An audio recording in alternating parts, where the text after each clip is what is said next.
Die Hard has become a classic since its release in 1988, and like most classics, it's been heavily analyzed already, so I'll minimize the amount of retreading old ground. And it's out of place in today's world. If you tried to retell that same story set now, it wouldn't really work. The assumptions are different. Mention terrorists today, and most people will think of jihadists. But in the 80s, the word terrorist was as likely to conjure images of the IRA or the Red Army faction as PLO hijackers. Die Hard draws on 1970s and 80s European examples for its terrorists, a sort of Bader-Meinhof gang with class mobility vibe. Nice suit. John Phillips, London. I have two myself. But of course they aren't really terrorists at all. It's a front to cover a heist, which, aside from being an apt political metaphor for most radical groups when you get down to it, also gets to one of the core themes of the film. Identity and perception. Who you are, or rather, who others think you are, determine power dynamics. And we can't ignore the decades-long argument over whether Die Hard is a Christmas movie. It is, which is a noteworthy cultural phenomenon in its own right. So we begin with John McClane. On a plane, arriving at LAX. The guy next to him notices his pistol when he stands up to get the bag from the overhead bin. It's okay, I'm a cop.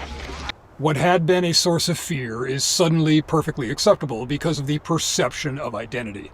It's a constant theme through the film. I'm not going to do an exhaustive catalog, but if you watch it this season, just kind of watch for every little moment that how people perceive the characters and how they perceive themselves are in conflict and how that affects the story. It's constant through the entire movie. Cutting to the core of it, Hans Gruber's whole nefarious plot rests on being perceived as a terrorist, the impression of a hostage situation for political goals in order to facilitate a robbery. You're nothing but a common thief. I am an exceptional thief. And he's slick, well-dressed, rich, kind of personifying Western capitalist values. We'll be sitting on a beach, earning 20%. Pursuing the things we're supposed to aspire to by means we're supposed to abhor. Kind of a wink at the contradictions of our whole modern society.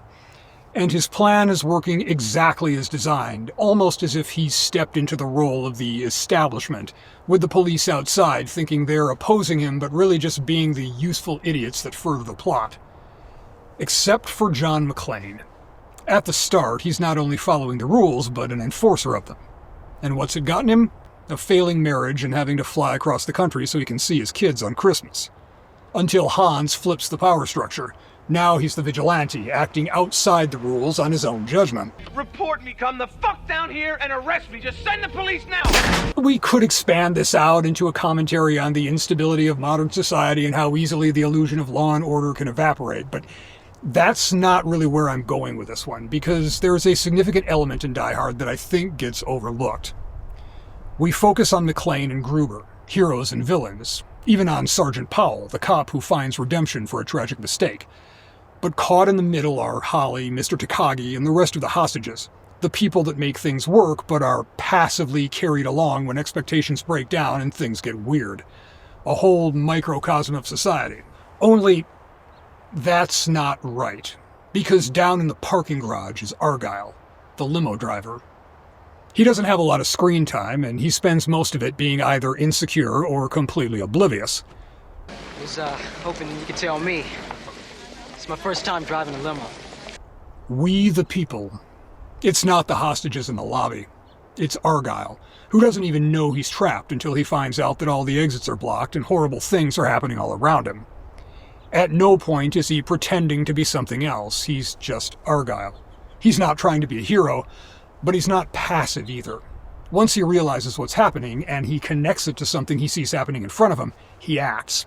He couldn't have scuttled Gruber's plan on his own, but in that moment he does enough damage to make a difference, compounded with all the other opposition. It's something to keep in mind that when confronted with villainy, not everyone has to try to be John McClane. That would probably lead to untold mayhem, truth be told. More often than not, it's better to just be Argyle, start noticing and do something about the villainy right in front of you. Have to be careful, though, not to think you're doing that, but end up being this guy. The police are here now. It's their problem. Now tell these guys where the detonators are so no one else gets hurt. You know, I'm putting my life on the line for you, pal. who I often think of when some loud activist of any political persuasion doesn't seem to understand that they will be discarded the moment they stop being useful. He thinks he has leverage, but his understanding of the power structure and the reality of it are very different things. Back to that theme of identity and perception. And while the LAPD is doing exactly what's expected of them, That's the FBI. They got the universal terrorist playbook and they're running it step by step. Special Agent Johnson is seeing everything through the lens of his formative experience. Just like fucking Saigon! Hey, Slick! I was in junior high, dickhead. And McClane keeps expecting the authorities to save the day instead of making things worse. Quit being part of the fucking problem and put the other guy back on. The real villains have no illusions about what the situation is. The bad guys live in the world. Most everyone else is living in a story about the world. But between McClane piecing together who they are and why they're really there, Powell advocating for him on the outside, and Argyle waking up to the reality of the situation and deciding to do something about it, good triumphs over evil. McClane gets to spend Christmas with his family, Powell finds that he still has the capacity to protect the innocent, and, well, Argyle probably gets fired for wrecking a limo on the first day. The little guy always gets shafted. Ho, ho.